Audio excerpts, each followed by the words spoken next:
तत्र तत्र उचिते प्रीतिरात्मनि अतिशयिनी अनात्मने तु तस्य प्रीति अन्यत् न भय.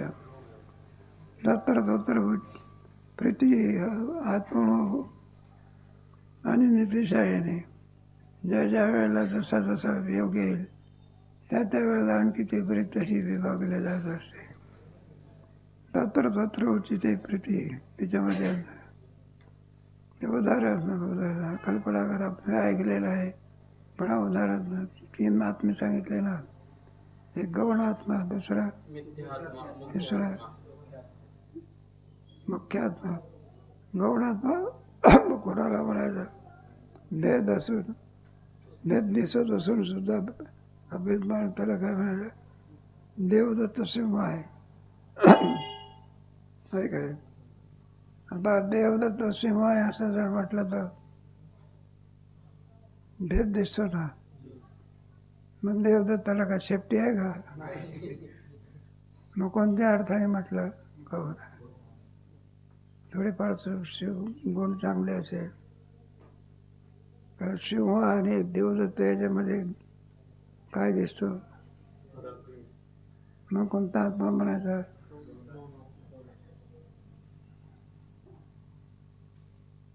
मुख्य आणि गौण समजते काय? नाही तर काय गौण होते. आपण जेवायला गेलो. मला कशाचं जेवण आहे? म्हटलं श्रीखंडाचं.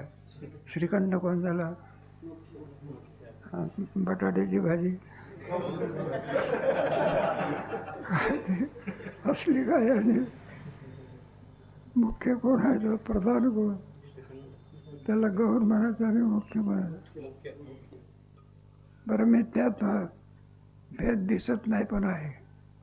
दोरीवर ते साप दिसला किंवा खांबावर ते मनुष्याचा भ्रम झाला. भेद आहे का नाही? दिसतो का? सिंह नाही का? देवदत्त आणि सिंहाचा भेद काय दिसतो?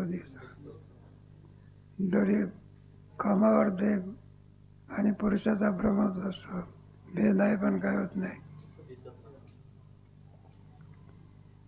एखादे तांदूळ आहे बघा.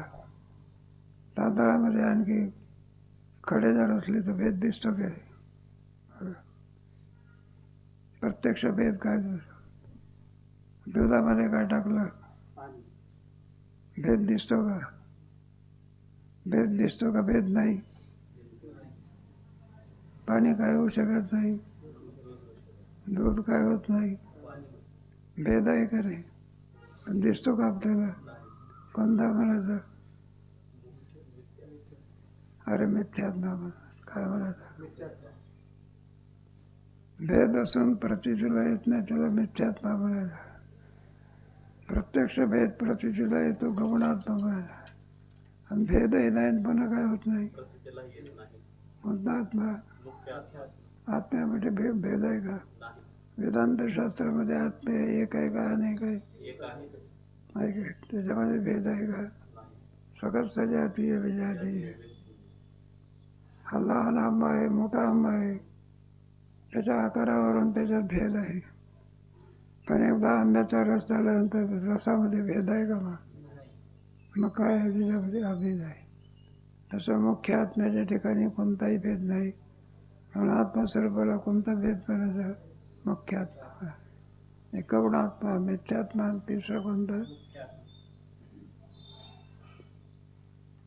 तत्र तत्र चितो त्या त्यावेळेला त्याला त्याला तिथे महत्त्व द्यायचं. त्याची आत्मीय सेवा असेल त्या ठिकाणी त्याची प्रीती. त्यामुळे ऐकलेलंच आहे की दृष्टांत. एखादा सप्ताह असतो त्या सप्ताहामध्ये एखादा कीर्तनकार येत असतो त्या दिवशी तो मुख्य असतो. काय त्याचं मान पान अमकं तमकं खाण्यापिण्याची व्यवस्था आहे सगळ्या पहिल्या दिवशी. आणि दुसऱ्या दिवशी दुसरा कीर्तनकार येतो. पहिला कीर्तनकार थांबला तर पूर्वीच्या सारखा मानाप्राम असतो का? आता कोण आहे तो? त्याला त्या दिवसाचा असतो. मग पहिल्या कीर्तनकाराने थांबवच नाही निघून यायचं. मग बसायला कुठं गादी असते का? श्रोत्यासारखं बसावं. आता कोणाला मान आहे? ज्या वेळेला जो मुख्य असतो त्यावेळेला त्याचा काय असतो? मान असतो. नाही, तीन सुंदर परिवर्तन विद्यारण्याने गोड केलेले आहे. त्याच्यावरती अधिक प्रेम असते. काय तत्र तत्र च्युते प्रीतीरात्मने योग दिशाही, त्या त्या पदार्थावरती माणसाची प्रीती. एक होता कीर्तन आम्ही होतो की त्या गावाला, एकादशीचा कीर्तनकार होता, वारकऱ्याचं घर. म्हणून ते एकादशीला कीर्तनकार येणार, त्याची व्यवस्था वगैरे चांगली केली पाहिजे वगैरे सगळं नियोजित सगळं. मग कीर्तनकाराला मग एकादशीचा दिवस, मग एकादशीचा दिवस असल्यामुळे अहो म्हणला एकादशी आहे, काय फराळ करतात? नाही म्हणलं आम्ही एकादशी काय करीत नाही. मग ज्यांनी कीर्तनकार ठरवले होते ना टीका, म्हणले महाराज त्यांना फराळ केलं का त्या कीर्तनकाराने? नाही म्हणले, तो म्हणाला होता म्हणून मी फराळ करत नसतो, जेवण केलं म्हटलं. मग ज्याने जे मुख्य आश्रमचा हे होता ना, त्याने सांगितलं म्हटलं बा, ज्याने जेवण केलेलं आहे ना कीर्तनकाराने, त्याला सांगा तुम्ही वक्ता होऊ नका, काय व्हा, श्रोता व्हा. आणि दुसऱ्या दिवशी आमच्याकडे काय त्याला बिदागिरी वगैरे आणि देऊन काय करावा, पाठवून द्यावा. म्हणलं महाराज असंच आहे, आज तुमचं कीर्तन नका तुम्ही श्रोता, दुसऱ्याचं कीर्तन करायला सांगा. दुसऱ्याचं कीर्तन केलं की तो कशाला थांबतो? म्हटलं तुम्हाला भेटीला बोलावलं तर धूम पडायला तो, आता काय झालं नाही तो. आता त्याच्यावरती का प्रेम राहिलं नाही लक्ष. वारकरी कीर्तन कोणतं? एकादशीसारखा. मग एकादशी करत नसेल तर वारकरी कसा? वारकरी असेल तर ते वारकऱ्याला बोलवणारे लोक धनिक लोक एकादशीच्या दिवशी लग्न काढतात, आमंत्रण करून देतात. मग आता एकादशीला म्हणलं कीर्तनकार बुवा, वारकरी बुवा, एकादशी आहे बरं का. म्हणलं साधं जेवण नाही, मुलाचं जेवण आहे, श्री बालाजीचा काय. मग वारकरी स्वीकारेल का? म्हणलं नुसतं जेवण नाही, काय आहे मग दक्षिणा आहे की म्हणला मोठी, मग वारकरी स्वीकारेल का? म्हणलं सगळा पोशाख आहे की. मग मला नुसता पोशाख नाही,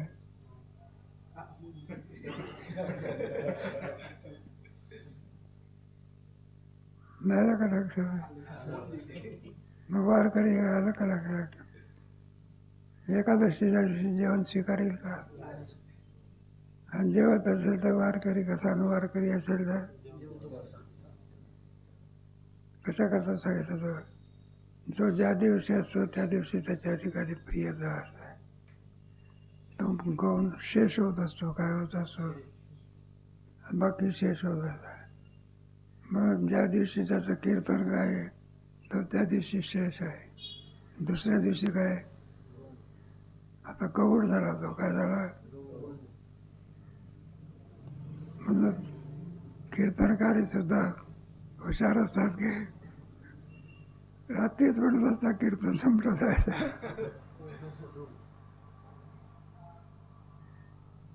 दृष्टांत झालाय म्हणून तुम्हाला सांगा. अनात्मने तुझा शेष प्रतिरज्ञात्मभयम. अनात्म पदार्थाच्या ठिकाणी तेवढं प्रेम नसते. प्रीती अन्यत्र भयम, अन्यत्र म्हणजे दुसऱ्याच्या ठिकाणी दुसऱ्या प्रकारची प्रीती नसते. त्या दिवशी तो गौण होत असतो. गौण आत्मा मुख्य कधी होतो, मुख्यात्व कधी मुख्य होतो, याचा दृष्टांत. कल्पना करा, एखाद्याचा मुलगा आहे आणि तो जर मरायला जर टेकला असला तर मुलगा कोणाला असतो, मग गौण आत्मा मुख्य होता. कारण हा तर आता ही सगळी इस्टेट कोण सांभाळेल?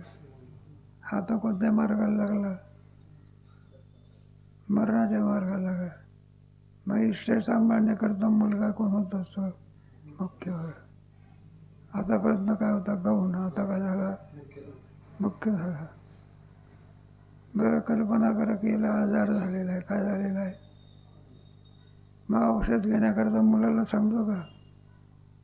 आजार कोणाचा आहे? आजार कोणाला आहे? बापाला. आणि औषध देतो मुलाला. मग त्यावेळेला कोण आहे? मुलगा नाही का स्वतः. त्यावेळेला मिथ्यात्मा काय झाला? मुख्य झाला. आणि बंध निवृत्ती करायची आहे, त्यावेळेला कोण मुख्य होत असतो? वेदांत सिद्धांत शिकणारा.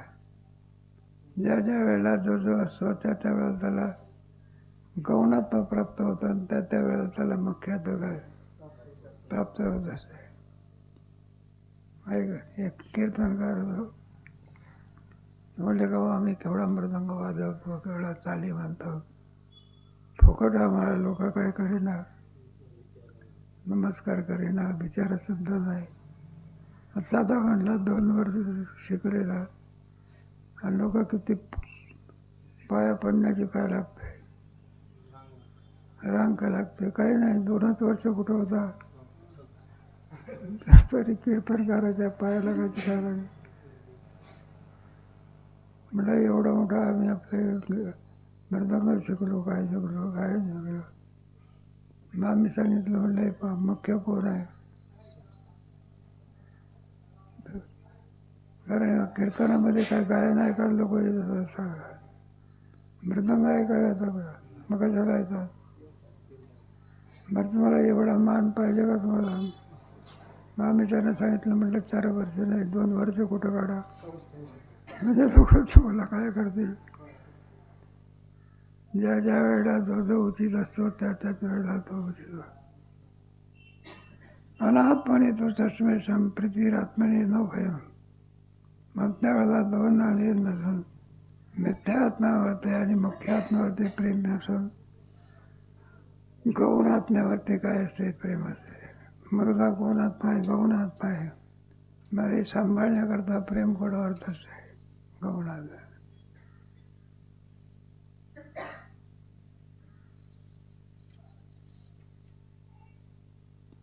उपेक्ष देशम वेदा मार्ग प्रणाधिकम उपेक्षम व्याघ्र सर्पादी द्वेषम एव चतुर्वेदा. उपेक्षम, द्वेषम, अन्य द्वेदा. पहिली अवस्था कोण झाली? शेष. पहिला शेषी, दुसरा शेष, तिसरा उपेक्षा आणि चौथा द्वेष. 4 प्रकार त्याचे केलेले आहे. 2 प्रकार सांगून घेतल्यानंतर ते 4 प्रकार सांगतात. उपेक्षम, द्वेषम, द्वेदा, तृणम मार्गाधिकम, उपेक्षम सर्प व्याघ्रादी, द्वेषम एव चतुर्विधम. हे आत्म्याची ठिकाणं चाललेली आहे, याचा विचार आहे. उपेक्षम, द्वेषम किती प्रकार आहे? 4 प्रकार. पहिला कोणता? शेषी. दुसरा कोणता? शेष. तिसरा कोणता? उपेक्षा. चौथा कोणता? आता उपेक्षा कोणता? त्याच्याकरता आणखी द्वेष कोणता? त्याच्याकरता आणखी दृष्टांत जीवनाचा. आपण रस्त्यानं चाललेलो, आपण रस्त्यानं चाललो असताना गवतावर आपण पायदेच काय होतं चालतो. एखाद्या शेतामधून जरी गेलो तरी शेतकरी, कारण गवत हे कसं आहे? उपेक्षा आहे. आपण एखादा माल पेरला असेल त्याच्यावर पाय देऊन चालला तर मग शेतकरी काय होतं? एक कळतं का काय? खुशाल पिकावरती काय घेऊन जातो? गवतावर पाय देऊन गेला तर गवत कसं आहे? उपेक्षा. ते दिले देतात. मार्ग तृणाधिकम. मार्गामध्ये असलेल्या गवत वगैरे आधी करून असते त्याच्याविषयी कोणती बुद्धी असते? उपेक्षम आणि व्याघ्र सर्पादी द्वेषमेव. आणि वाघ आणि सर्प दिसला तर समोरून जातो का बाजूला जातो? कारण सर्प आणि वाघ हे काय द्वेष आहे. ज्याच्यापासून आपल्याला दुःख होते त्याला काय म्हणायचं? दुःखही नाही सुखही नाही त्याला काय म्हणायचं? उपेक्षा. बरोबर. आणि ज्याच्यापासून सुख होते पण ते व्यात नाही त्याला शेष असं म्हणायचं. आणि केवळ सुखाचा प्रकार असतो त्याला शेषी. 4 प्रकार केले. आत्मा कोण आहे? शेषी. अन्नादी काय काय मग उपकारक जो पदार्थ असतो त्याला शेष असं म्हणायचं. म्हणजे याचा अर्थ सुखही नाही आणि दुःखही नाही असं जे असते त्याला काय म्हणायचं? उपेक्षा. आणि ज्याच्यापासून दुःख आहे त्याला काय म्हणायचं? द्वेष. असे 4 प्रकार काय. 4 प्रकार कसे कसे बसतात पण या विषय काय करणार आहे त्याचा विचार कधी